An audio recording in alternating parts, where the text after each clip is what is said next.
পিসি ready? বলো হ্যাঁ ready. মা রেডি? হ্যাঁ রেডি। মুন্নি রেডি? একদম রেডি। তুমি ready? Hey everyone, welcome to my channel. কেমন আছো তোমরা সবাই? তো এখন বাজছে হচ্ছে সকাল 3টে, আর আমরা এখন বেরোবো। কোথায় বেরোবো চলো আস্তে আস্তে দেখি। তো গাড়ি আমাদের চলে এসছে, চলো বাইরে গিয়ে দেখা করি। তুমি রেডি? রেডি না? চলো আজকে ওখানে তোমার একটা বউ খুঁজবো।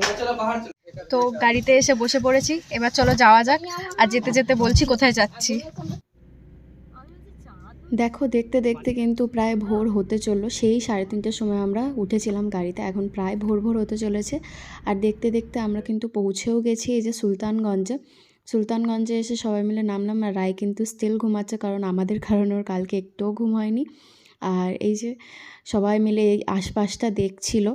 দেখাদেখির পর আমি মুন্নি সবাই মিলে স্নান করতে চলে গেছিলাম, যেহেতু খুব তাড়াহুড়ো ছিল। নইলে আমাদের যে জায়গাটা যাওয়ার কথা, আসলে তোমাদেরকে বলি, আমাদের যাওয়ার ছিল হচ্ছে দেওঘরে, কারণ রায়ের হচ্ছে আজকে মুন্ডন ছিল।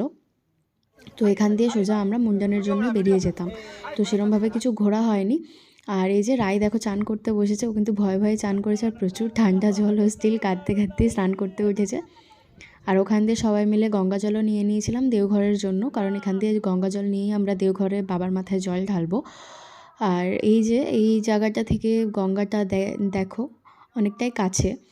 আর হ্যাঁ, যেটা বলার, এই যে পিছনের দিকে অনেক পাথর ছিল, এই পাথরের মধ্যে অনেক এনশিয়েন্ট ওয়ার্ক ছিল, যেগুলো কিন্তু আমি ইউটিউবে দেখেছি জাস্ট। আর সামনাসামনি এটা আমি প্রথম দেখলাম। তো বেশ ভালো লাগলো আমার।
জলদি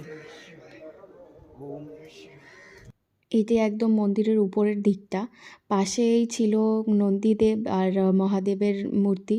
তো এখানে নন্দীদেবের কানে কানে নাকি প্রার্থনা করলে সেটা সত্যি হয়ে থাকে।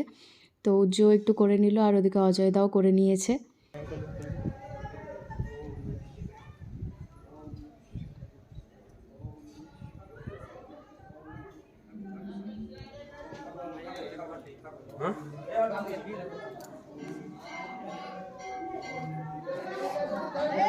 এই যে এই জায়গাটায় কিন্তু আজগাবিনাথ বাবার ইয়েটা, মূর্তিটা রয়েছে। এখানে ভিডিও করা অ্যালাউ ছিল না, তাও ও আর কি এন্ট্রান্সটার একটু ভিডিও করেছে। ভিতরে প্রচুর ভিড় ছিল। এবার চলো তোমাদেরকে এই মন্দিরটি সম্বন্ধে আমি যতটুকুনি জানি ততটুকুনি একটু শেয়ার করি। এই মন্দিরটি কিন্তু আজগাবিনাথ টেম্পল হিসেবে পরিচিত, ঠিক আছে? আর আজগাবিনাথ শিবা টেম্পলটা কিন্তু একদম একটি পাথরের উপরে কনস্ট্রাক্টেড। আর এখানে মহাদেব কিন্তু স্বয়ম্ভু হিসেবে পূজিত হন। আর এটি একদম গঙ্গার পাড়েই অবস্থিত। আর বলে রাখা দরকার যে এই মন্দিরটির উৎপত্তি সম্বন্ধে কিন্তু আমার সেরম কিছু জানা নেই। আর অনেক রহস্যও রয়েছে অবশ্য। আর বলা হয় যে ভগবান শিবের একটি ধনুক ছিল, যেটি কিন্তু অজগব নামে পরিচিত। আর সেই হিসেবেই this place came to be known as আজগাবিনাথ।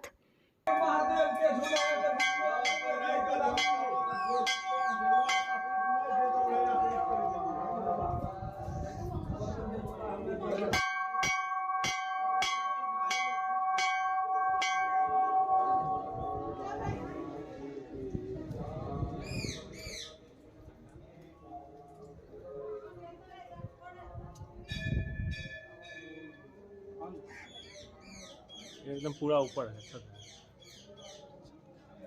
चलिए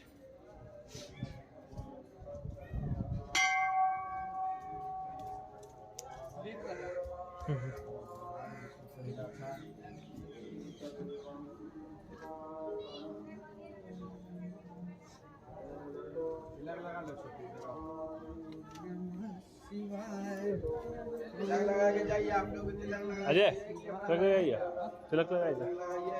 ना वहीं पर लगाएंगे डॉक्टर, वहीं पर लगाएंगे। हाँ आप लगाएगा तो लगा दीजिए। तो इधर लगा। इधर से इधर से इधर। तिलक क्या लगाना है तो अपना कमाई करना है। इधर से चढ़ाते हैं। हाँ उतरने का इधर है।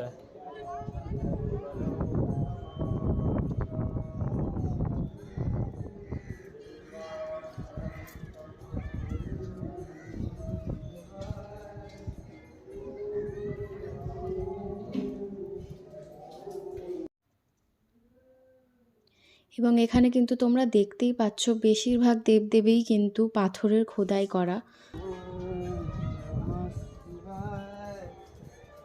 लग लीजिए दक्षिणेश्वरी काली माँ भद्रकाली माँ लीजिए। आरती ले लीजिए।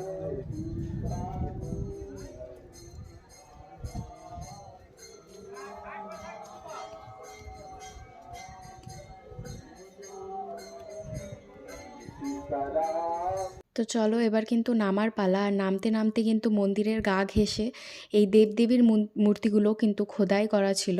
এখানে শিব, পার্বতী, বিষ্ণু, লক্ষ্মী, তারপরে হচ্ছে গণেশ সবই ছিল। তো এগুলো আমি দেখে তো প্রায় হতবাকি হয়ে গেছিলাম। তোমাদেরকে আগেও বললাম আমি ইউটিউব ছাড়া এনশিয়েন্ট ওয়ার্কগুলো আগে কোনো দিনই দেখিনি। তো এই প্রথমবার সামনাসামনি দেখে আমার তো প্রচুর ভালো লেগেছে, আর আমার কাছেও এটা একটা খুবই নতুন এক্সপিরিয়েন্স। তো এই যে অজয় দ্বারা এদিকে ফিরে আসার পথে, আর ওদিকে কিন্তু আমরা গাড়ি ওঠার প্রস্তুতি করছি। গাড়িতে উঠে কিন্তু আমি আমার মেকআপ স্টার্ট করে দিয়েছি। আর এবার আমরা যাচ্ছি কিন্তু দেওঘরের পথে, যেটা এখনও 120 কিলোমিটার মতো। তো চলো নেক্সট পার্টে আসবে কিন্তু আমাদের দেওঘর ব্লগটা। আর তোমাদের যদি আমার এই ব্লগটা ভালো লেগে থাকে তাহলে please do like, share and subscribe and take care. আর ততক্ষণের জন্য টাটা।